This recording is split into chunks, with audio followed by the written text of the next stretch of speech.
I sat at the Thanksgiving table, listening to my sister gloat about her $48,000 wedding deposit. I felt sick. That was my fund. The money Grandma left me, now footing her bill. "You're the strong one," my mother chirped. Then, my quiet fiancé, whom they call the repair guy, placed his glass down. His voice, calm and deadly, gave them exactly 72 hours to return every penny. The room went silent. The chandelier above the dining room table was genuine Venetian crystal, a relic my mother, Elaine Monroe, liked to point out to guests as proof of our family's established roots. Tonight, the light reflected off the polished mahogany table and the forced smiles of my father, Richard, and my 25-year-old sister, Tessa. I am Valerie Monroe, and at 29 years old, I am the steady, unremarkable daughter, a logistics manager for an e-commerce company in Cleveland, Ohio. I sat between the perfect centerpiece and the quiet anchor of my life, my fiancé, Lucas Ward. Lucas looked exactly how my parents always described him, an anachronism. He wore his favorite faded flannel shirt, the one with a small tear near the elbow, which contrasted sharply with Richard's tailored navy blazer. His hands, strong and perpetually stained from his work. He fixed things, houses, cars, anything with an engine, were folded neatly on the linen napkin. He drove an old pickup truck that perpetually smelled of sawdust and oil, and in the Monroe family's meticulously crafted narrative of upper-middle-class perfection, he was the repairman, the man who fixed things, but who would never be anything. I loved him for all of it. Thanksgiving dinner at the Monroe residence, an antique American manor in the suburbs, was less a holiday and more a carefully orchestrated performance for my parents' ideal family obsession. And tonight, I knew the script was about to change. I'd been planning to mention my own tentative wedding date, a simple outdoor ceremony we were saving up for, when Mother rose, tapping a sterling silver fork against her champagne flute. "Family," Elaine's voice rang out, saccharine and commanding. "Attention, please. Richard and I have a very special announcement regarding Tessa's wedding." My stomach dropped. I hadn't even heard Tessa had a date, let alone one that warranted an announcement that preempted all other holiday cheer. I shot a quick, bewildered glance at Lucas, who merely offered a slight, almost imperceptible shake of his head, urging me to stay calm. Richard, looking smug, looped an arm around Tessa, who beamed like a social media princess finally getting her crown, and that was exactly what she was. A lifestyle blogger whose entire career was built on curating an image of effortless luxury. "We've done it," Richard announced, his voice booming with false pride. "We have officially booked the venue.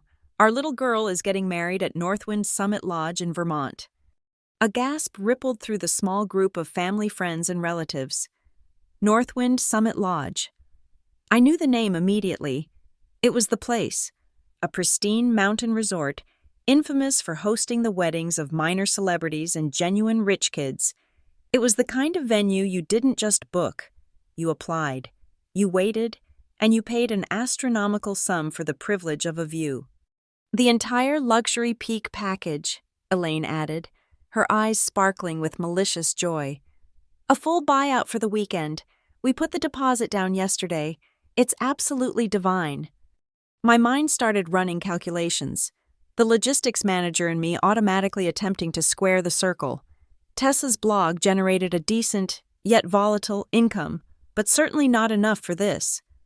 Richard's investments were solid, but he was always tight-fisted with major discretionary expenses. Where had the deposit come from? I felt a cold knot form in my chest. There was only one source of liquid funds large enough, and which my parents had legal access to, the trust fund my maternal grandmother had set up for me. Grandma Betty, God bless her practical soul, had left me a substantial, locked-down fund to be released solely to me on my 30th birthday. Just a few months away, the money was earmarked specifically for my future, to buy a house, start a business, or, yes, fund a wedding.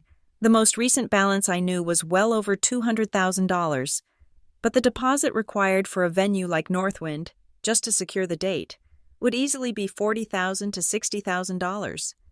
I pushed the heavy thought away, trying to focus on Tessa, who was now tearfully thanking our parents for making her dream a reality. "So, how much was the deposit, Mother?" I asked, my voice cutting through the applause. It was calm, perhaps too calm, but I needed the number to confirm my fear. Elaine looked slightly annoyed at the interruption, but quickly recovered, waving her hand dismissively. "Oh, a mere $48,000 for the deposit. We got a good date, thankfully." The number $48,000 hit me like a physical blow. It was the exact amount Richard had recently told me was sitting in a short-term, high-yield holding account within my trust, intended to cover the initial costs of our future home. I set my own fork down, the clatter echoing in the sudden silence. I commanded, "And where, exactly, did you source that $48,000 from, Mother?" Elaine and Richard exchanged a look of practiced exasperation, the kind they used when I asked an inconveniently rational question. "Valerie, darling," Elaine started, leaning in conspiratorially as if I were a child. "Don't be difficult. It's for Tessa. We simply borrowed it from the holding account of your trust fund." "Borrowed?" I repeated, the word tasting like ash. My own wedding, the one my fiancé and I had been working extra shifts to save for, was suddenly, legally, and irrevocably stripped of its foundation. Richard took over, his face hardening instantly. "It's temporary. It's for the family. You are so good with money.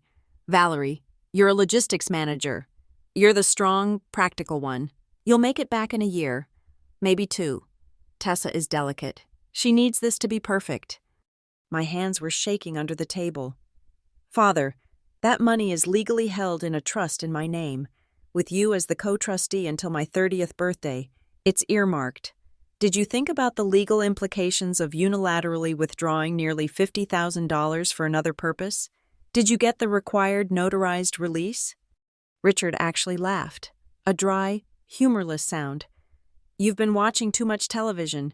Sweetie, I am the co-trustee. I have full signatory rights. I can move the money as I see fit for the benefit of the family. You are overreacting." He then flicked his eyes toward Lucas, who was watching the scene unfold with an unnerving stillness. "Unless your little repairman here has suddenly become an expert on trust law and financial instruments. You wouldn't know a lien from a ledger, would you, son? Stick to fixing leaky pipes." The room erupted in nervous, supportive chatter again. "It's for the sister." Such a selfless act. That's what family does? I felt a dizzying surge of betrayal. They hadn't just taken the money. They had legally violated my future, mocked my partner, and twisted it into a narrative of my selfishness for even questioning them. I opened my mouth to fight, to scream, to ask what the hell they thought I was going to use for a down payment on a house now.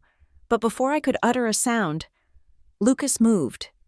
He didn't jump up or shout. He merely lowered his half-full glass of water onto the table. It made a surprisingly loud, crystal-clear clink. The sound instantly silenced the entire room. Lucas looked at Richard, then at Elaine, his eyes completely flat, devoid of the usual warm, slightly goofy expression I loved.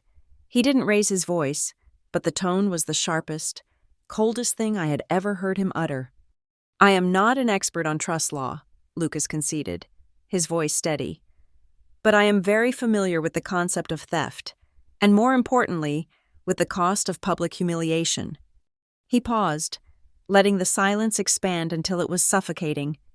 "You have exactly 72 hours. By the end of this period, the $48,000 must be back in Valerie's dedicated holding account, along with an additional $5,000 to cover the cost of the legal advice and the emotional distress you have already caused her. That's $53,000 total. I expect a documented wire transfer." Richard threw his head back and guffawed, joined by Tessa, who looked more confused than amused. "The repairman is giving us an ultimatum. Is that a threat, son? What are you going to do? Fix our roof badly?" Lucas didn't react to the ridicule. His eyes didn't even flicker. He simply stated his position, final and chilling. If the full $53,000 is not verifiably back in Valerie's account in 3 days' time, he continued, emphasizing the time frame, I promise you, Richard and Elaine, I will use every resource at my disposal to ensure that Tessa Monroe's wedding at Northwind Summit Lodge, and the very perfect reputation you crave, will be turned into a viral, public nightmare that will follow this family for years. It will be a story of financial abuse and parental betrayal. You will lose the money, the wedding, and the image. The choice is yours. The atmosphere in the room wasn't tense. It was frozen. Richard's face was red with fury. Elaine looked genuinely shocked, and Tessa was already fumbling for her phone, probably wondering if this drama was worth an Instagram story. My own blood ran cold. My family saw this as an absurd threat from a nobody, but as I looked at the frightening calm in the eyes of the man I was about to marry, I realized I was trapped between the calculated cruelty of my blood and the quiet, utterly terrifying commitment of the man who had just risked everything to fight for me. What had I unleashed? And who, truly, was Lucas Ward? The engine of Lucas's battered pickup truck, which my father so loved to mock, was the only sound between us as we sped away from the Monroe estate. It was a rhythmic, comforting growl that fought against the frantic trembling in my hands. The Venetian crystal chandelier and the shocked faces of my family had already faded into a nightmarish blur, but Lucas's ultimatum, 72 hours, was a countdown clock ticking directly behind my sternum. I tried to construct a defense, a plan, anything logical. They're going to laugh this off. Lucas, they think you're a joke. They'll wait 3 days and then tell me to deal with it legally. And they'll win. Because Richard is the co-trustee. I was speaking quickly, trying to inject the fear into the safe confines of the truck cab. Lucas kept his eyes on the wet, dark Ohio road, but I saw his wrist move slightly as he checked the plain black face of his watch. He didn't offer comfort. He offered focus. The timer started when I put the glass down. Val, he said, his voice low. It's their clock now. We just need to figure out how they managed to move $48,000 without triggering a single notification to you, the primary beneficiary. Back in our tiny apartment in downtown Cleveland, the silence was worse. Lucas went straight to work on something in the kitchen, a late dinner he'd clearly planned to make, while I collapsed onto the couch, staring at the ceiling. The adrenaline was wearing off, replaced by the deep, old ache of being the family's afterthought. Sleep was impossible. I lay awake for hours, the old narrative spooling in my head. I flashed back to being 17, meticulously applying for student loans and working at the campus bookstore to afford my state university tuition, while Tessa, fresh out of high school, was gifted a brand new Jeep Wrangler by mother and father, simply because she needs reliable transport to her classes. There was the summer I nearly went bankrupt paying for an unpaid internship that gave me the career boost I needed, and the time Richard lectured me on responsible budgeting, all while Tessa was living rent-free in a fully furnished apartment near her college, funded entirely by them. The mantra was always the same, repeated every time I needed help, and Tessa needed a bailout. Valerie is resilient. She is the strong one. Tessa is delicate. She must be supported. It wasn't just money. It was the active denial of my needs in favor of rewarding her weakness. This latest act, however, was no longer just a disparity. It was a raid. The next morning, before the city was truly awake and a full 10 hours into the deadline, I bypassed my usual coffee routine and logged onto my work laptop. I needed to act before my shift started. I pulled up the contact information for the Trust Fund Management Office in New York. My call was routed to a woman named Marjorie Klein, an administrator who sounded exactly like someone who dealt with high net worth accounts and bored clients every day. When I identified myself, there was a slight professional hitch in her voice. Ms. Monroe, I remember your file. Your grandmother was quite precise. Let me pull up the recent activity on the holding account, though I understood there was a voluntary release executed. My heart hammered against my ribs. Voluntary release? No, there absolutely was not. I haven't signed a document in months. Please check the transaction history, specifically the movement of $48,000 out of the high-yield sector. I heard the rapid tapping of keys. Then, the silence. Marjorie's voice, when it returned, was hushed, stripped of its administrative polish. Ms. Monroe, the fund was not drawn down in a single transaction. It was moved in 6 separate, staggered withdrawals over a 3-week period. The largest single withdrawal was just under $10,000. I gripped the phone so tightly my knuckles turned white. Split transactions. They had systematically siphoned off the money, keeping each withdrawal small enough to avoid tripping the automatic flag transaction alerts that trigger an immediate call to the beneficiary. This wasn't a sudden lapse in judgment. It was a planned, deliberate manipulation. And the voluntary release you mentioned? I pressed. Marjorie cleared her throat. It was logged as a verbal agreement. Ms.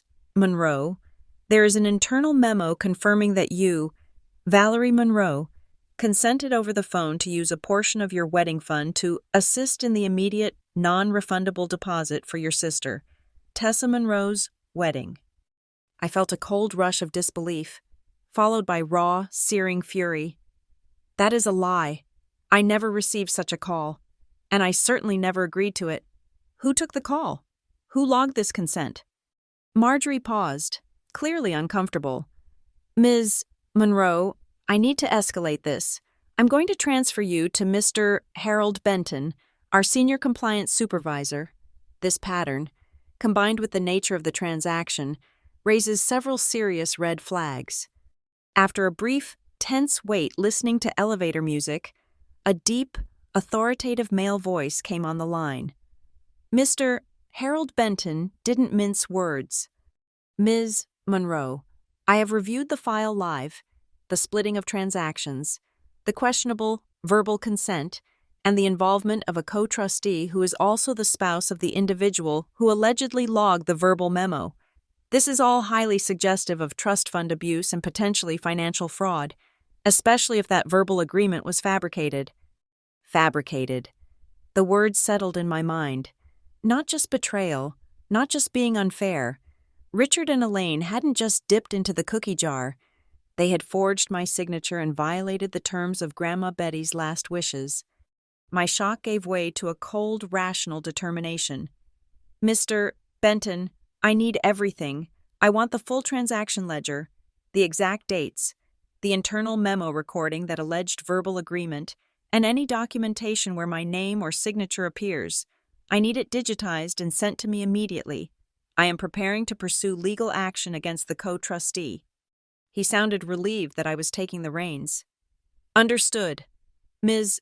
Monroe, I will have our team compile everything and send it to your secured email address within the next 8 hours. I managed to get through my morning shift in a fog. My focus split between logistics reports and the escalating legal nightmare. The clock on Lucas's deadline was relentlessly moving. Around lunchtime, Lucas called me. He wasn't panicking about his ultimatum or demanding results. He was simply checking his data points. Anything concrete from New York yet? Val? He asked. I got Benton, the compliance guy, to send me everything. They did it in 6 different transactions to hide it, and they fabricated a verbal consent memo where I supposedly agreed to give Tessa the money. I reported, the facts coming out clipped and precise. Lucas's voice remained impossibly level. That's your key. That fabricated memo. Once you get the files, what are you going to do with them? Save them, print them, turn them over to a lawyer, I guess, I mumbled. Guessing isn't good enough, he said, his tone gently firm. Get them the second they land, and save everything to 2 separate locations, your laptop and the cloud. Make sure the date and timestamps are preserved. Did you save it all to the cloud yet? His lack of visible panic, his methodical focus on security and evidence collection, was so foreign to his repairman persona that it was both incredibly reassuring and subtly terrifying. Who was this man, calmly directing me through the opening stages of a corporate-level legal battle? The files landed in my inbox just after 7 o'clock that evening. I opened the PDF labeled Internal Consent Memo Monroe Trust. There it was, in the cold, detached language of finance. It stated that Valerie Monroe had voluntarily gifted $48,000 to her sister.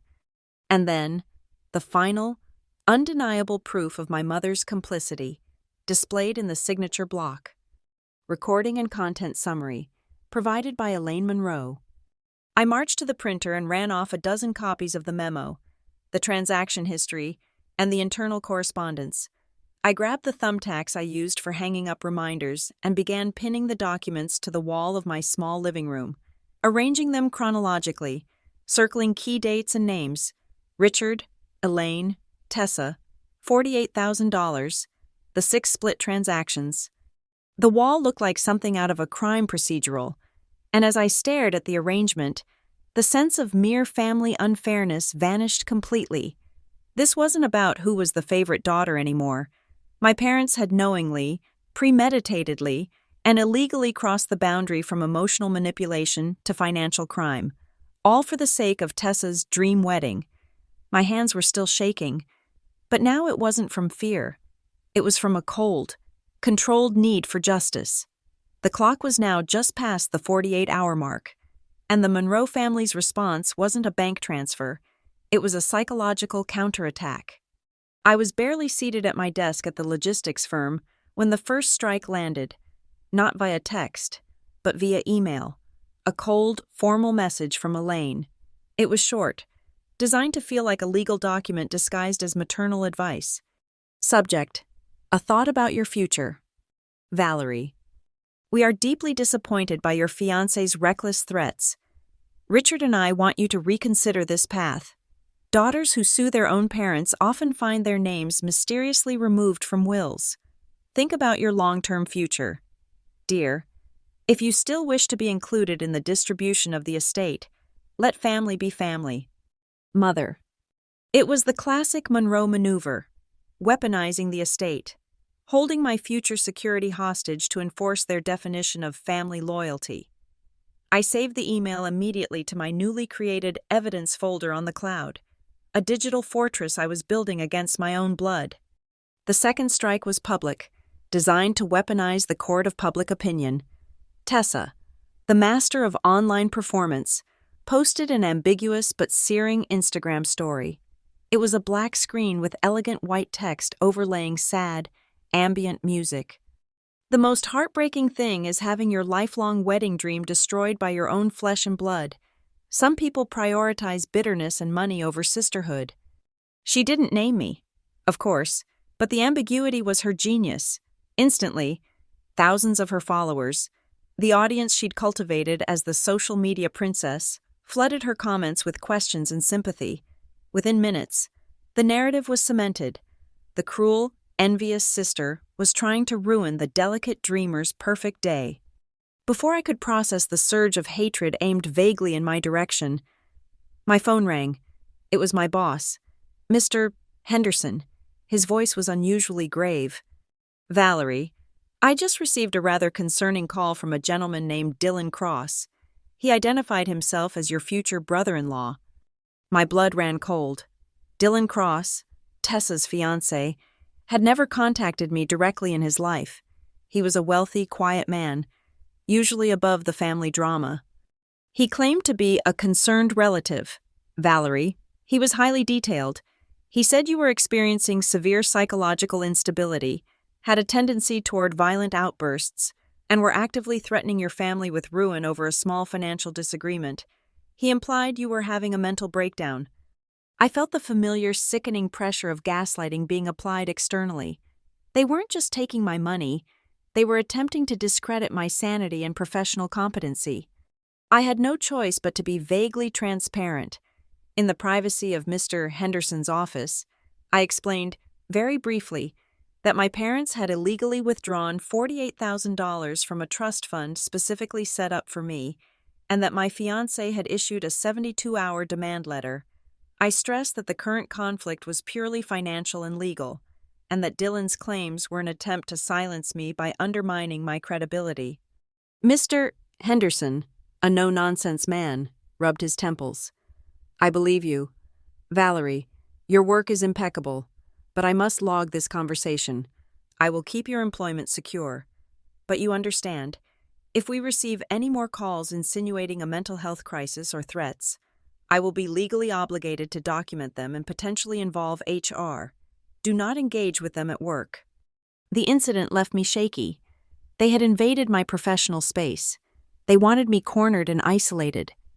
The third front opened in the family group chat, a sprawling, dozen-strong collection of aunts, uncles, and cousins.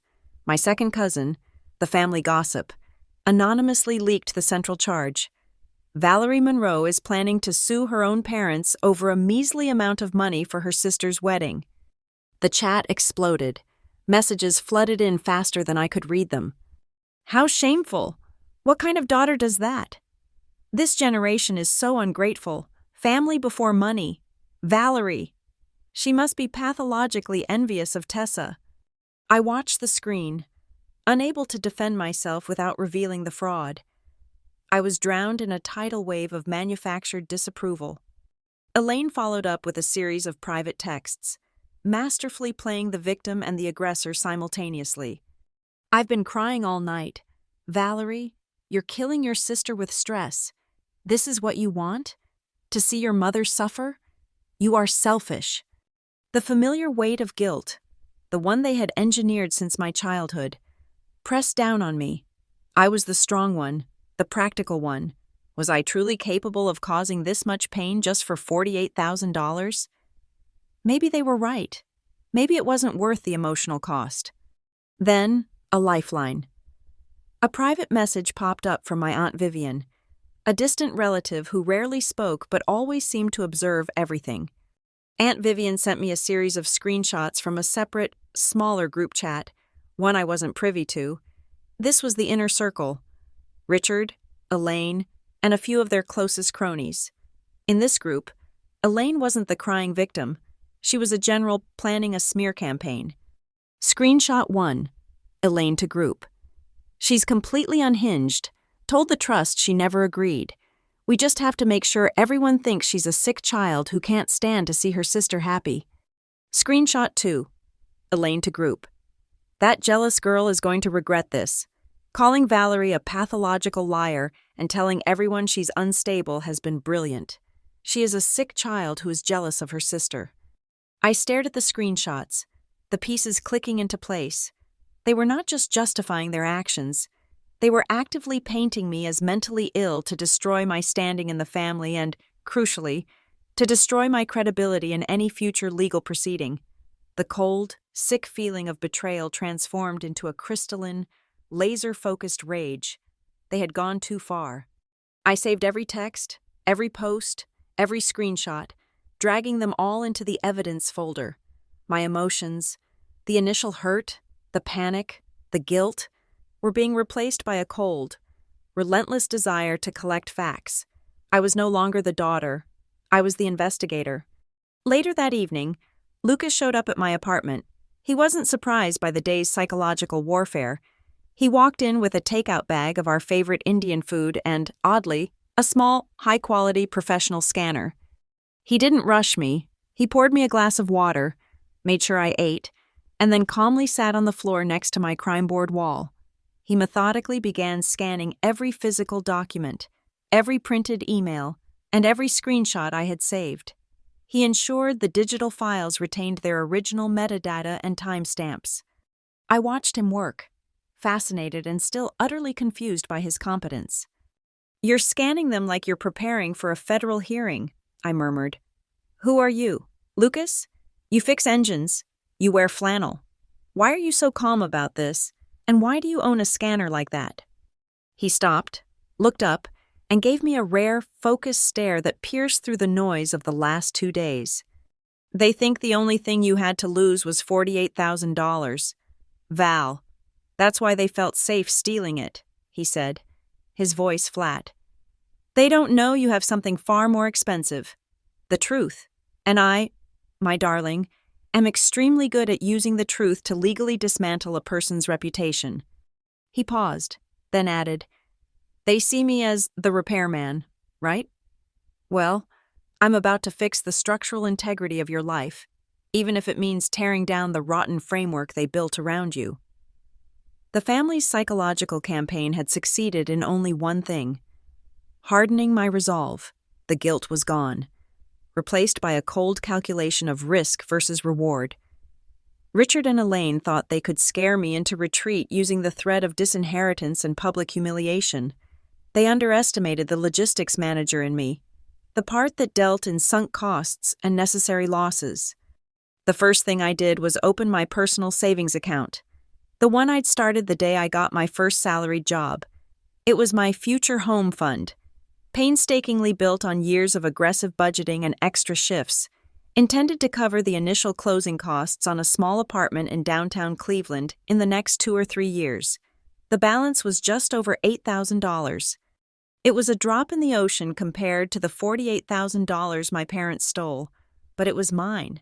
It was my security blanket, my independent future. I knew that Lucas's 72-hour ultimatum was a strategic move, a high-stakes psychological bluff. To back it up, I needed professional, legal firepower, and that meant sacrificing the $8,000. Pulling that money out was an emotionally gutting act, the conscious decision to throw away my short-term dream of homeownership just to fight a battle against my own parents. It was a clear, dramatic cutting of the bridge behind me. There was no peaceful retreat now. I spent the next 4 hours scouring legal databases, filtering for lawyers specializing in complex trust disputes and financial fraud in the Midwest. I ignored the slick, high-profile firms Richard would use and focused on names with solid track records in fighting fiduciary abuse. I quickly zeroed in on 2 names. The first was Nora Gallagher, a Chicago-based family law attorney with a reputation for mercilessly prosecuting cases of elder abuse and trust mismanagement.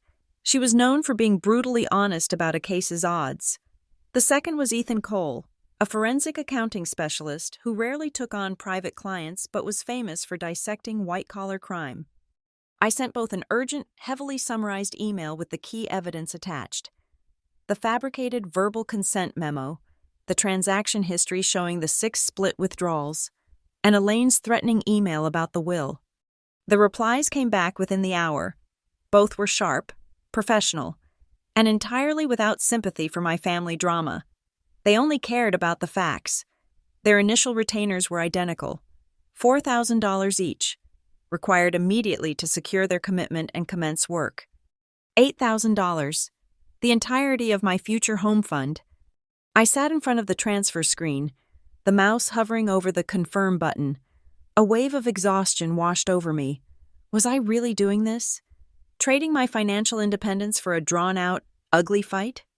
After a moment of complete silence, a flash of Lucas's expression from the Thanksgiving dinner, the quiet, dangerous conviction, recentered me. I clicked confirm on the transfers. The digital receipt popped up, showing my future home fund was now depleted. The money was gone, but I had secured 2 weapons. Lucas came over later that night, bringing a bottle of cheap wine and the same unnerving calm. I told him what I'd done.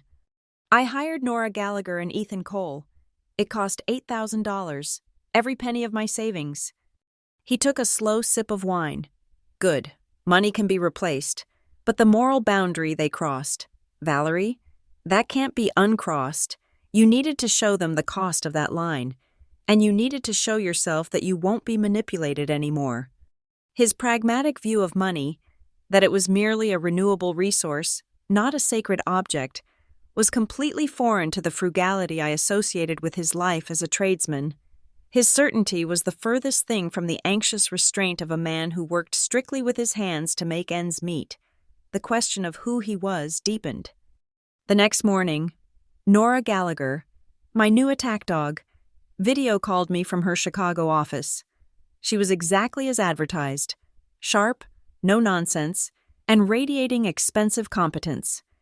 The evidence is damning, Valerie, Nora stated, tapping the screen. The internal consent memo is sloppy, almost amateur. The dates don't align with their other recorded correspondence, and the note about Elaine Monroe providing the recording and content summary is a self-incriminating gift. If we put this memo in front of a judge, it reads less like a family agreement and more like premeditated fraud. She was particularly interested in the fact that Richard had signed off on the money's movement while being married to the person who fabricated the consent. That creates a massive conflict of interest and raises serious questions about his fiduciary duty as co-trustee. We have a solid case for misappropriation of funds. An hour later, I was on the phone with the forensic accountant, Ethan Cole, where Nora was blunt. Ethan was meticulous. He had already begun analyzing the financial data. The 6 split transactions, each below the typical alert threshold, they weren't an accident. Valerie, this is classic bank system evasion. They weren't casually borrowing, as Richard claimed. They knew exactly how the system worked, and they were intentionally circumventing the safety protocols designed to protect you, the primary beneficiary. His analysis sent a genuine tremor of shock through me. My parents weren't just morally bankrupt. They had executed a calculated, small-scale financial heist against their own daughter. This wasn't a mistake. It was malice. Nora moved fast. By the end of the day, a formal demand letter was digitally served to Richard and Elaine Monroe via their family lawyer. The letter outlined the evidence, the fraudulent memo, the split transactions, and demanded the return of the $48,000 principal, plus the $5,000 in legal and emotional damages Lucas had demanded, totaling $53,000. Crucially, the deadline Nora gave them was deliberately set to expire just 4 hours after Lucas's original 72-hour ultimatum. It was a legal pincer move, creating an ironclad deadline. They couldn't dismiss Lucas's threat as the bluster of a repairman when a major Chicago law firm was using the exact same deadline and demanding the exact same amount. Lucas watched the legal dance with unnerving calm. I would send him snippets of Nora's emails, complex legal jargon about fiduciary responsibilities and discovery mandates, and he would text back a single precise question that cut straight to the legal bone, like, does that clause exempt the co-trustee from personal liability, or just the firm? Nora, during a quick text exchange, even noticed. Your fiancé is surprisingly savvy. Is he secretly in law school? She joked. I relayed the question to Lucas. He smiled vaguely, a mysterious, slight curve of his lips. I had to study law once, he replied, turning back to cleaning his toolbox. Had to learn how to protect my assets. My assets, the casual phrasing, the possessive claim to something I knew nothing about, hung in the air. As Lucas leaned down to pick up a wrench, his worn flannel sleeve rode up. It was the first time I clearly noticed the watch on his wrist. It wasn't the kind of practical digital watch a man who worked with tools would wear. It was heavy, automatic, with a complex mechanism and a strap made of dark, expensive leather. It looked like something that cost more than my car. A vague, unsettling suspicion began to bloom. The unsuitable repairman narrative, I realized, was perhaps the biggest piece of fiction my parents had ever created about Lucas Ward. And the more I looked at that watch, the more I wondered if they and I had completely missed the true man hiding behind the facade. The clock hit the 72-hour mark, and then the additional 4 hours stipulated by Nora Gallagher's demand letter. The deadline passed not with the satisfying ping of a wire transfer notification, but with the grating sound of my father's furious, digitized voice on my voicemail. You are destroying this family. Valerie. Richard spat into the recording, his voice ragged with misplaced outrage. All this for a little bit of money? You have brought lawyers and threats against your own mother and father. We will not pay. If you continue this nonsense, I will personally ensure you can't live a peaceful life in this city. You will regret this. The gloves were off. They had chosen scorched earth over an easy, private resolution. Within the hour, Nora called me. She had received a reply from Richard's hastily hired legal counsel, and they had chosen to fight dirty. They are arguing cultural gifting, Valerie, Nora explained, her tone sharp with professional disgust. They attached a screenshot of a text message you sent to Tessa about 5 years ago, after she broke up with that terrible boyfriend. I vaguely remembered the message, a simple, supportive gesture to my heartbroken younger sister. Nora read the text aloud. Whatever I have is yours. You know that, followed by a heart emoji. Your lawyer argues this is definitive proof of a long-standing pattern of voluntary, family-based sharing of assets, attempting to turn the $48,000 fraud into a custom of giving. I felt sick. They were digging up old kindnesses and turning them into legal weapons, twisting my emotional support into a binding contract. Nora, however, quickly pulled me back to reality. Their defense is weak on fiduciary law, but it's strong on optics. Here's the reality check. Valerie, if we take this to court right now, with Richard as a co-trustee, they have enough public support and enough planted evidence to drag this out for at least 1 to 2 years. It will cost you exponentially more in legal fees than the $53,000 we are fighting for. And the outcome isn't guaranteed, especially with your relatives fully on the Monroe narrative team. While the legal reality sank in, the public escalation continued. Tessa, apparently coached by her parents, released a new, polished video online titled, "My Honest Truth, The Cost of Family Conflict." She didn't name me, but the context was clear. She cried softly, recounting the unbearable stress caused by a beloved relative who was trying to sue her parents and sabotage her dream wedding. The reaction was immediate and brutal. The comment section was a firestorm of misplaced moral outrage. Strangers called me an evil, envious sister, a disgusting parasite, and a child who doesn't understand the meaning of sacrifice. The sheer volume of hatred, directed at a carefully crafted phantom, was overwhelming. My psychological defenses, already taxed, began to crumble. Even some distant relatives started messaging me privately, not to apologize, but to demand I stop this childish behavior and be the bigger person. I was exhausted. I was out $8,000 and facing an endless legal war that would cost me my sanity and my job. I was ready to quit. "Lucas," I said that night, staring at the evidence board that now felt less like a battle plan and more like a tombstone for my family. "I can't do this for 2 years. Let's just drop the lawsuit. I'll take the loss. We'll find another way to save for a house." Lucas looked at me, and his eyes were cold and unwavering. He wasn't sympathetic. He was strategic. "If you retreat now, Valerie, they win on all fronts. They don't just keep the money. They use your silence, your lack of legal action, as validation. They will spend the rest of their lives telling every friend, every relative, and every one of Tessa's followers that you were the hysterical, lying daughter they claimed you were. You want to live the rest of your life branded as the crazy one who tried to ruin her sister's wedding over a fake grievance? You can't put a price on reclaiming your name." His argument, though harsh, was the only thing that cut through the emotional fog. He was right. Retreating meant permanent surrender of my narrative. Nora, sensing my exhaustion, presented the final strategic option. "We have 2 choices. Valerie, we fight the long, expensive legal war, the one they want, or we leverage their greatest weakness, their absolute obsession with image and public perfection. We use their need for a pristine narrative to force a swift, public, and documented settlement." Just as I was weighing the options, Richard texted me. The message was unexpectedly conciliatory. "Valerie, enough is enough. Let's sit down and talk. You are still my daughter. If you withdraw the lawyers, we will find a way to make this up to you." It felt like a sudden, miraculous surrender, a chance for peace, but the next line made my alarm bells scream.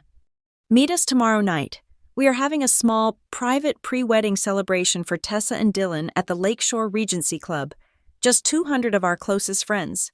We can resolve everything there." The Lakeshore Regency Club, a prestigious, old-money venue, 200 guests. It wasn't an olive branch. It was a stage.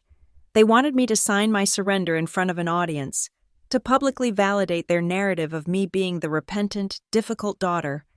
"It's a trap," I told Lucas, my voice flat. "They want me to walk into a room full of their witnesses and sign away my rights, proving I was the one making up stories." Lucas only smiled, a slow, dangerously confident curve of his lips. "Then you go, and you walk in with the assumption that you have already lost, and that you are going to sign." "But they win then," I protested. "They get the public display of reconciliation and they keep the money." "Valerie, think," Lucas said, leaning closer, his gaze intense. "They have just willingly walked into a crowded room that is fully covered by cameras, packed with 200 witnesses, and where every word spoken will be recorded for posterity. They are offering us the biggest stage possible for their own downfall." He didn't elaborate on his plan. He didn't have to. He just finished with a statement that sealed my decision. "They believe you are coming to surrender. They believe they have neutralized the threat. They have no idea that they just volunteered to walk into a room full of cameras, witnesses, and me." The day before the pre-wedding party at the Lakeshore Regency Club, the venue my parents intended to use as the backdrop for my public defeat, Lucas pulled me into his pickup truck. He didn't tell me where we were going, only that I needed to step away from the evidence wall for a few hours. I watched the cityscape of Cleveland give way to rolling farmlands, then the quiet, forested solitude of Michigan's lakeside towns. He drove us down quiet, tree-lined streets, turning off the main road and onto a narrow, rutted dirt path that clearly hadn't been maintained in years. The air grew damp and smelled of decaying leaves and lake water. At the end of the track, half hidden behind an overgrown thicket of rhododendrons, stood a house. It was magnificent and deeply sad, a grand 3-story Victorian, weathered and neglected. The once bright paint was peeling in long, curling strips. The porch sagged dramatically on one side, and the slate roof had several gaping holes where the tiles had slid off. The lawn was a jungle. It was a beautiful structure reduced to a crumbling shell, a ghost of a home. "Where are we?" I whispered, half afraid to disturb the silence. Lucas just smiled, a rare, genuine smile that crinkled the corners of his eyes.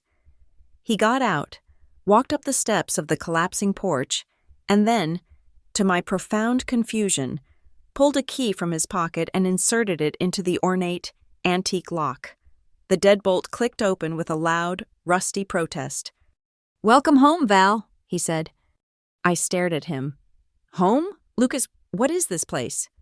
"This," he said, pushing the dusty, heavy door open, "is the reason I didn't blink when your parents stole your savings. I purchased the option to buy this house about a month ago, well before your Thanksgiving dinner. It just closed last week." I stepped into the cold, silent foyer. Dust motes danced in the sparse columns of sunlight slicing through dirty, high windows. The air was thick with the scent of old wood and neglect, but I could immediately see what Lucas saw. The house had incredible bones. "The electrical is shot, the plumbing is copper and needs replacing, and the roof is a disaster," he narrated, his voice professional and analytical as he walked me through the cavernous, high-ceilinged rooms. "But look at the details. Val, genuine mahogany woodwork, those 10-foot pocket doors, the hand-carved molding on the ceiling. This isn't just a house, it's a preservation project. It's got a gorgeous structural skeleton underneath all the decay." He spoke about reconstruction, the sequencing of repairs, the need for specialized materials, the projected labor hours, the capital required for the phased renovation. With the ease of a general contractor, or perhaps someone who owned the contracting company, it was meticulous, large-scale financial planning, not the casual estimate of a repairman. The complexity of the cash flow he described didn't match the image of the man who drove the beat-up truck. We ended up in what would have been a sunroom. The glass in the bay windows fractured, letting the late afternoon sun bleed across the floor. We sat down on a dusty sill, side by side, watching the light fade over the distant lake. "When they called me the repairman, they weren't entirely wrong," Lucas admitted, turning the heavy, expensive watch on his wrist. "I started out that way, but I've spent the last decade fixing structures, not just houses, but financial structures, too. Your parents never saw past the flannel. They never bothered to look." He reached for my hand. "I brought you here to show you that even if tomorrow goes completely sideways, even if we lose the fight and never recover a penny of that $48,000, it changes nothing for us.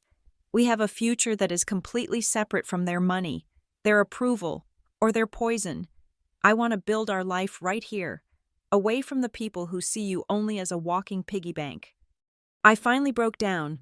The tension from the 3 days of psychological warfare and legal maneuvering released in silent, dusty tears. Seeing the tangible future he'd quietly prepared, a future free of the Monroe narrative, was a more profound act of love than any expensive diamond. To walk away with him meant real freedom, but it also meant the painful, permanent severance from my family, not just legally, but emotionally. Just then, Lucas's phone vibrated. He excused himself, walking onto the dilapidated back porch to take the call. His voice, when he began to speak, was completely transformed. It was low, crisp, and utterly professional, stripped bare of any casual warmth. I couldn't hear the entire conversation, but the words that drifted back were like shards of ice.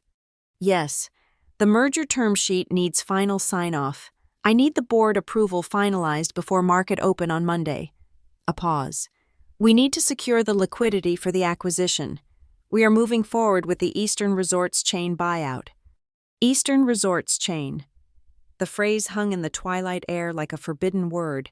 I was suddenly, vividly aware of the name of the place Tessa was supposed to marry. Northwind Summit Lodge. It was one of the most exclusive resorts in the eastern U.S. Could it be part of a chain? My mind, working quickly, started to assemble the terrifying puzzle pieces.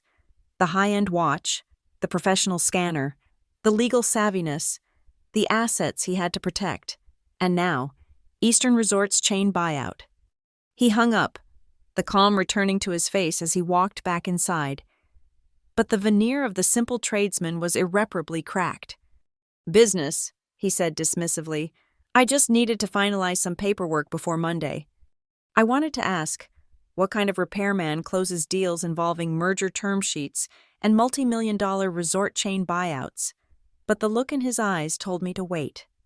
"I need you to trust me completely tomorrow. Valerie," he said instead. "I need you to walk onto that stage at Lakeshore Regency Club, play their game, and sign whatever document they put in front of you. The one Nora and I vetted, of course. But I need you to give me the space and the timing to tell your story, my way." He looked out at the twilight descending over the skeletal Victorian. "Tomorrow, at Lakeshore Regency, they won't just be signing your release form. They will be signing their own destruction warrant."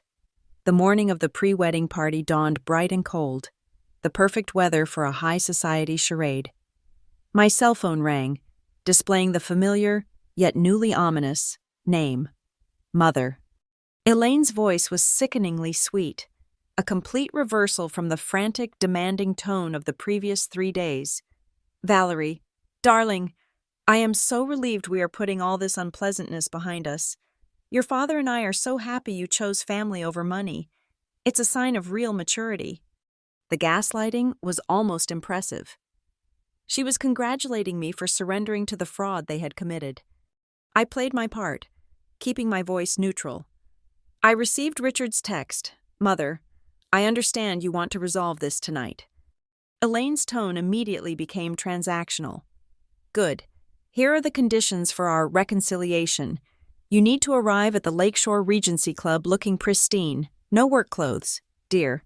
You will join us on stage, deliver a brief, heartfelt toast to Tessa and Dylan, and then you will sign the document we have prepared." "And what does that document say precisely?" I asked, my fingers tightening around the phone. "It's a simple release of claims," she chirped. "It states that you, Valerie Monroe, voluntarily agreed to the use of the trust funds for Tessa's deposit, confirming the family is united and there is no dispute. We need to present a united front to all 200 guests, showing them that the rumors about your instability were just a misunderstanding." I cut straight to the core issue, knowing the answer but needing to hear the cold confirmation. "If I sign this, are you going to return the principal and cover the legal costs, as per Nora's demand letter? That's $53,000. A brittle silence stretched across the line. When Elaine spoke, the sweetness was completely gone, replaced by chilling finality. "Valerie, The trust fund was your grandmother's gift to the family's future. It has fulfilled its purpose by securing Tessa's happiness. It is not available for you to retrieve. This document is your only way back into the good graces of the Monroe family. It's time you understood that. No repayment. They wanted the public validation, the legal immunity, and they intended to keep the $48,000 as a trophy. My agreement to attend was, in their minds, a full capitulation. I immediately called Nora Gallagher. She was vehemently against me signing anything, even a heavily amended document. Legally, Valerie, don't sign it, Nora advised. But if you are determined to use this as a platform for a non-legal resolution, if you need this emotional closure, you must let me vet the final language, and I will be there. I'll come as a private guest, a friend of yours. They won't know I'm your counsel until the final moment, if you choose to deploy me. I agreed. The plan was set. I would go, armed with Nora's tactical amendments to their surrender papers, ready to play the role of the defeated daughter. Lucas arrived exactly on time. I watched him step out of his pickup truck, but this time, he wasn't wearing his usual flannel. He was in a bespoke charcoal gray suit, tailored perfectly, complete with a crisp, expensive silk tie. The suit itself looked like it cost more than the truck he was driving, and the watch, the one I'd noticed the day before, shone clearly on his wrist, undeniably a high-end luxury piece. Sitting next to him in the car, I felt like I was next to a stranger. This wasn't the Lucas who fixed my leaky faucet. This was the Lucas who discussed merger term sheets and board approvals. "This is quite the outfit for the repairman, Lucas," I noted, trying to keep my tone light.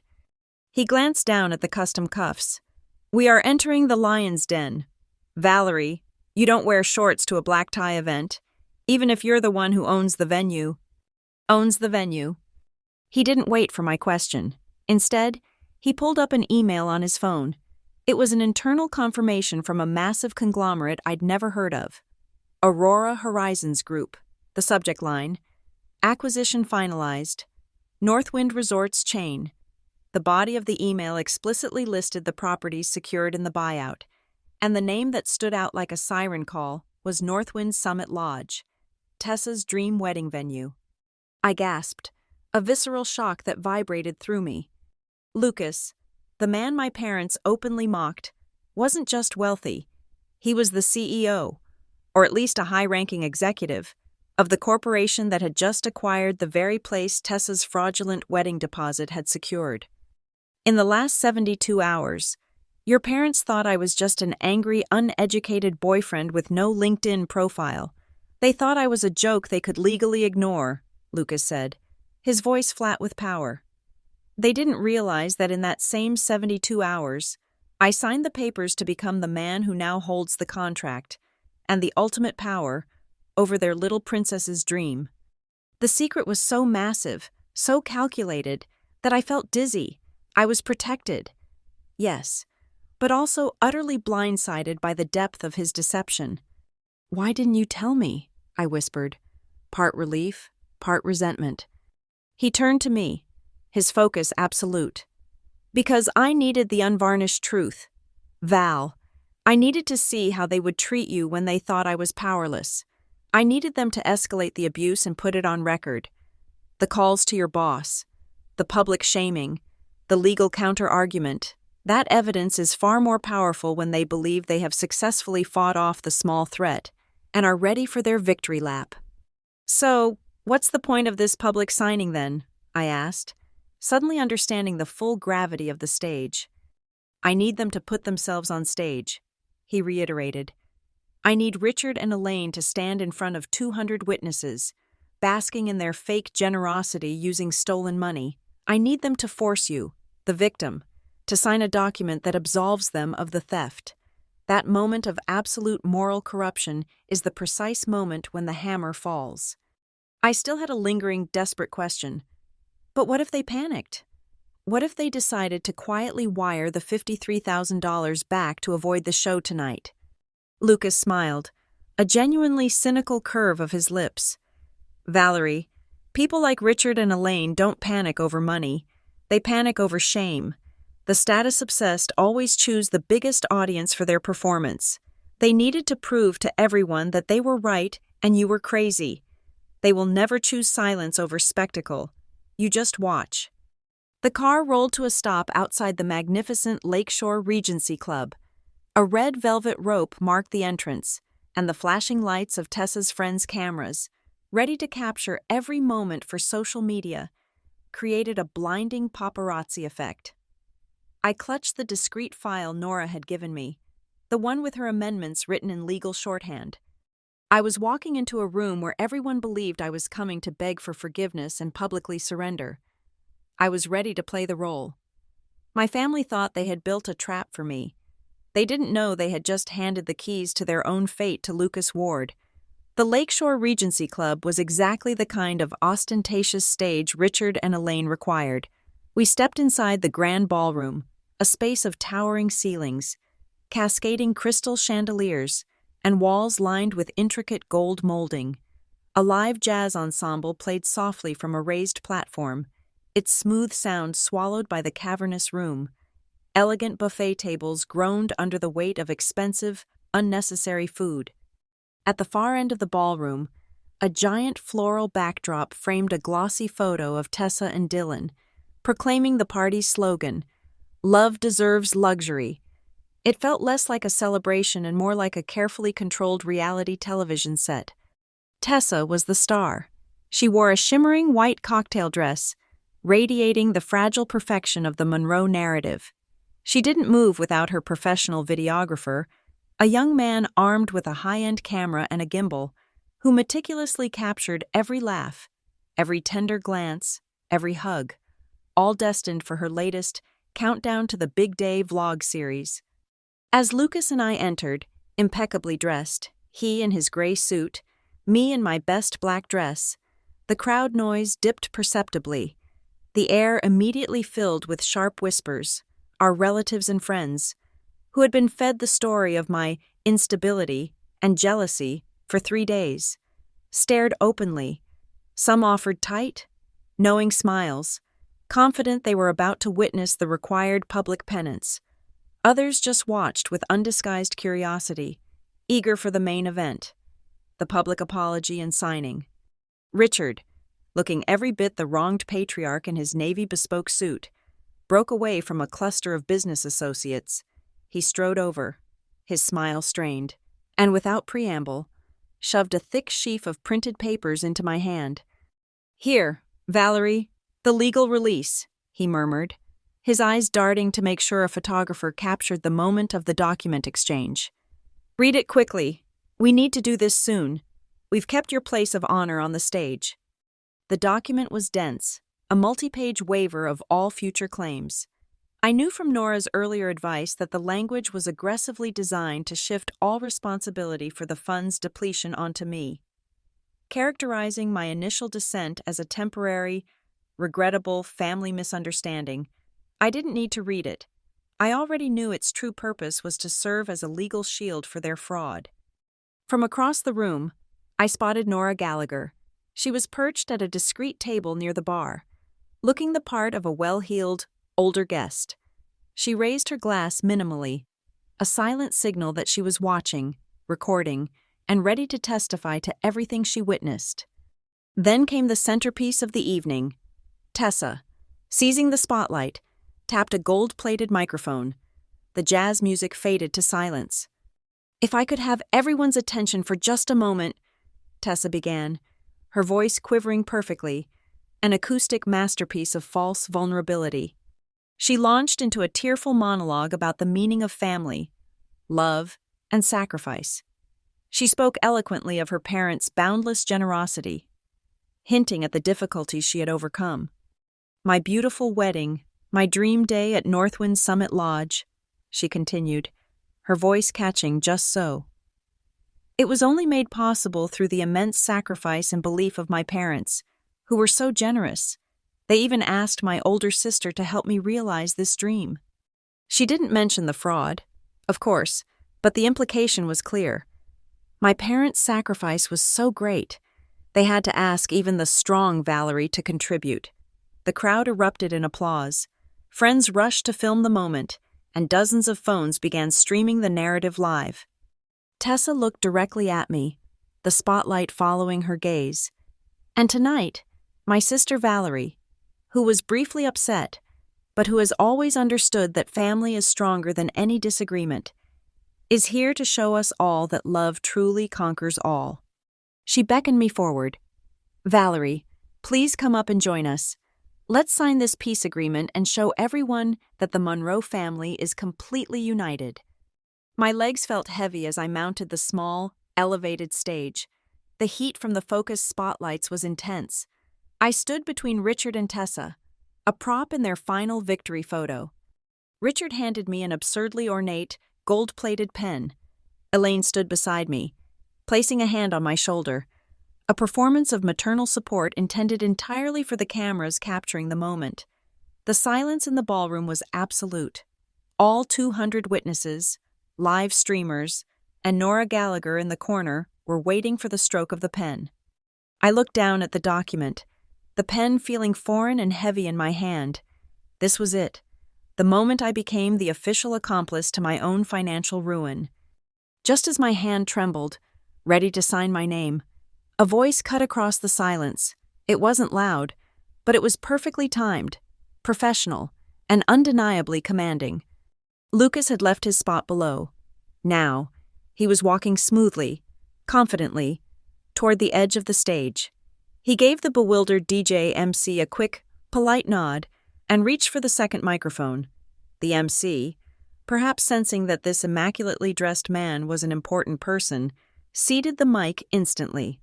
Lucas smiled, but his eyes, glinting under the stage lights, were like two chips of ice.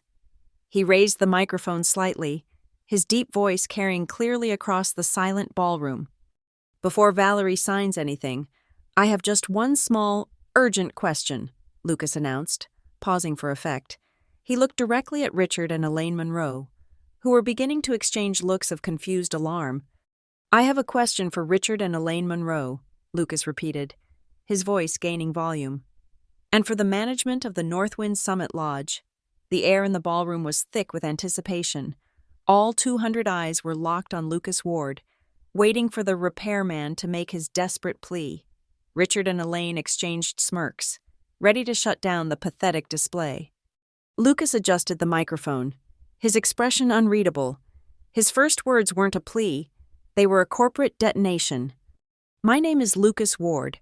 I am the newly appointed Chief Executive Officer of the Aurora Horizons Group, the corporation that, as of this morning, finalized the acquisition of the entire Northwind Resorts chain, which includes the Northwind Summit Lodge, where Tessa Monroe intends to host her wedding. The room plunged into a disbelieving silence, followed by a ripple of sharp, nervous intakes of breath. The name Aurora Horizons Group was instantly recognizable as a massive financial entity. Richard let out a shaky, desperate laugh, clinging to his crumbling narrative. Oh, our handy young friend has a sense of humor. Very witty, Lucas. But let's get back to the matter at hand. Lucas cut him off, his voice maintaining its flat professional authority. There is no humor. Mr. Monroe, only business. On cue, the massive screen behind the stage, which moments ago displayed the Love Deserves Luxury slogan, flashed to life. It displayed a high-resolution corporate document, the Northwind Chain Acquisition Agreement, complete with the prominent Aurora Horizons Group logo, Lucas's crisp digital signature, and legal closing stamps. The crowd gasped. Richard's forced smile vanished, replaced by a look of sheer, panicked comprehension. Lucas didn't allow them a moment to recover. The screen flipped to a simple, internal communication email addressed to the Northwind management team. The subject line was chilling. Immediate cancellation of Tessa Monroe booking. Discovery of legal dispute and fiduciary fraud. Within the anti-corruption and governance policy of the Aurora Horizons Group, Lucas explained, his gaze sweeping over the horrified Monroes. Any event secured by funds derived from financial fraud, fiduciary abuse, or misappropriation of trust assets is automatically voided. This wedding, unfortunately, falls squarely within that cancellation clause. Tessa, still standing on the stage, looked down at her own phone in a frantic, visceral reaction. Her dedicated videographer, still filming the surprise moment for her vlog, inadvertently captured the catastrophic look on her face. The words, "Booking cancelled," were briefly visible on her screen, a shocking display of real-time disaster for the live audience and the hundreds watching online. The elegant ballroom exploded into noise, not applause, but rapid, loud, stunned murmurs. At that moment, Nora Gallagher, wearing her unassuming black dress, stepped out from the bar area and walked confidently toward the stage. "I am Nora Gallagher, counsel for Valerie Monroe, and also, as of 4 hours ago, a lead legal advisor to the Aurora Horizons Group on this acquisition," Nora announced, taking the spare mic Lucas offered. The professional overlap cemented Lucas's status and eliminated any possible defense. Nora didn't wait. The screen flipped again, displaying the next slide, the fraudulent verbal consent memo. Nora pointed to the memo's language, showing Elaine's handwritten notation against a call log that proved Valerie was not even on the phone that day. The Monroes fabricated this document to steal $48,000 from their daughter's trust fund, Nora stated with devastating clarity. "This is the legal predicate for the wedding's cancellation." Lucas took the mic back, his voice cutting through the growing chaos. 72 hours ago, I offered Richard and Elaine the opportunity to return the principal and make amends in private. They refused. They chose instead to publicly defame Valerie, to call her workplace, to construct a narrative of mental instability, and to use their family influence to silence a victim of fraud. We recorded every single action. The screen advanced again.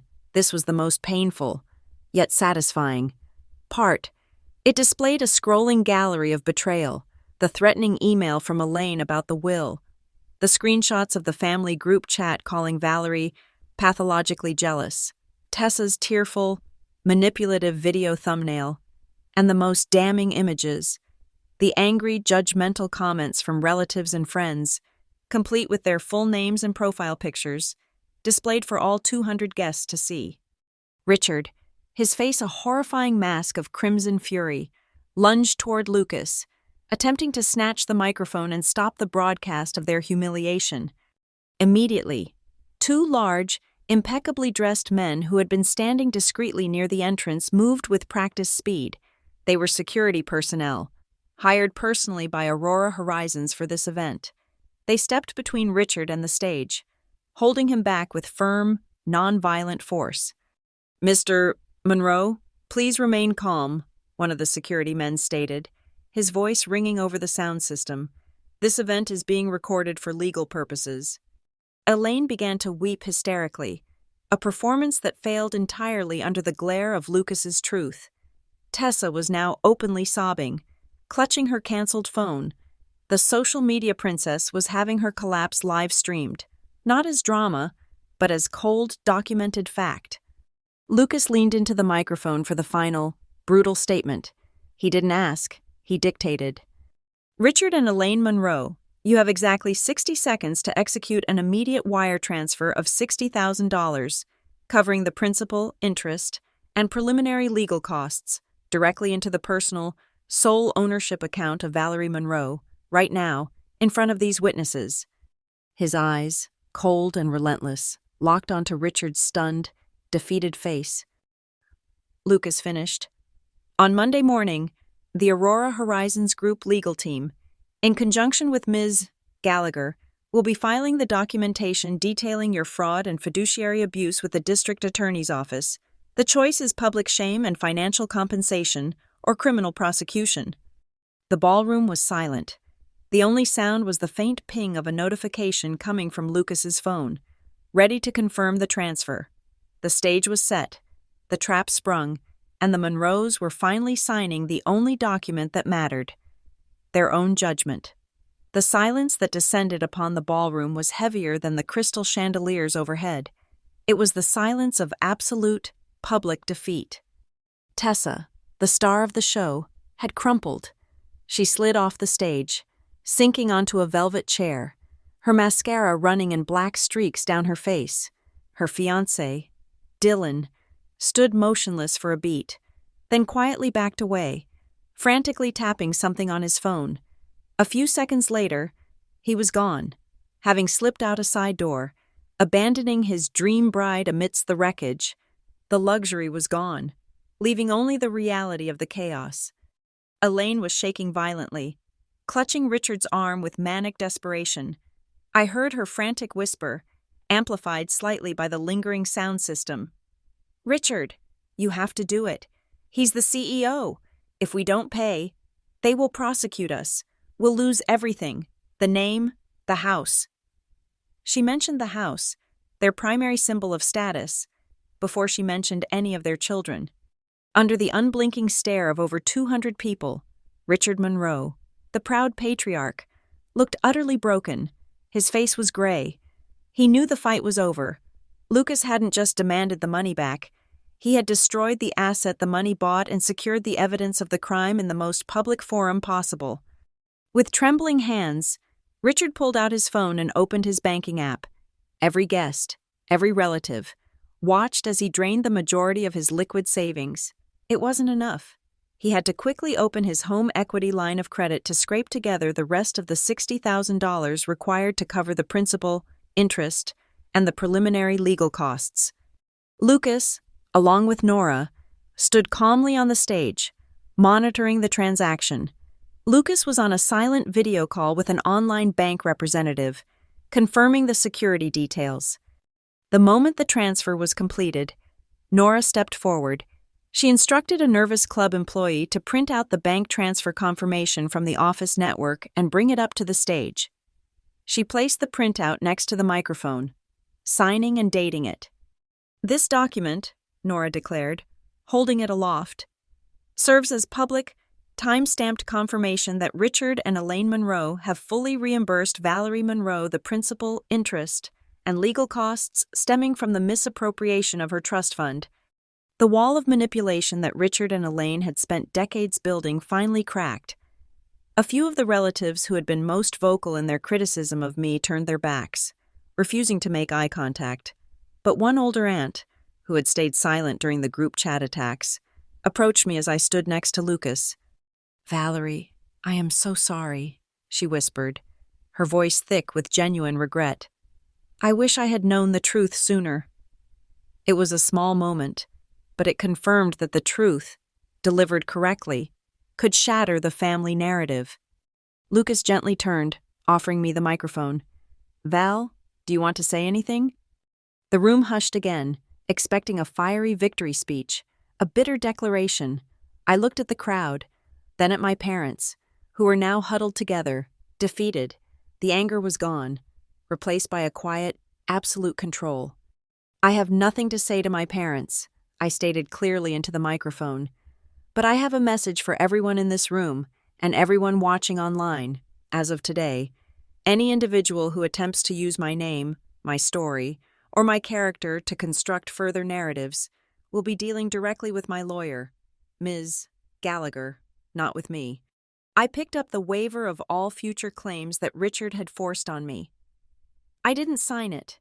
Instead, I dramatically crossed out the sections that absolved them of blame, added a clear, handwritten sentence, received full reimbursement of $60,000 USD on this date, and signed the amended document with the gold pen. Nora stepped forward and visually inspected the document, nodding her approval. The handwritten alteration, made in public, legally superseded the original, confirming the settlement and eliminating their defense. I placed the stack of papers back onto the podium, pushed the microphone toward my parents, and looked them both straight in the eye for the last time. "You have just taught me the final lesson. Mother and father," I said, my voice steady. "Never allow anyone else to hold the key to your future. From now on, that key is in my hands." I took Lucas's hand. He gave my fingers a firm, reassuring squeeze, and together, we walked off the stage and through the stunned crowd. Behind us, the glamorous pre-wedding party dissolved into chaos. The muffled sobs of Tessa, the sharp, angry exchanges between Richard and Elaine, and the cacophony of confused whispers from the guests. For the first time in my life, I left a Monroe family event without a single backward glance or apology. Outside the Lakeshore Regency Club, under the cool, hazy glow of the parking lot lights, Lucas opened the passenger door of his pickup truck for me. "Any regrets about the big wedding, Val?" he asked softly, looking not at the ruin we left behind, but at me. I looked back at the imposing, beautiful building where my past had just collapsed. "I didn't lose a wedding, Lucas," I replied, getting into the truck. "I just won the right to decide my own life. That is the real ceremony." He nodded, slid into the driver's seat, and pulled out of the parking lot, driving us toward the quiet lake town and the beautiful, broken Victorian home we would repair together. Thank you so much for listening to Valerie's story. Let us know where you're listening from in the comments below. Share your thoughts on the ending, and be sure to subscribe to Lila Revenge Stories, like this video, and hit that hype button so this story can be heard by even more people.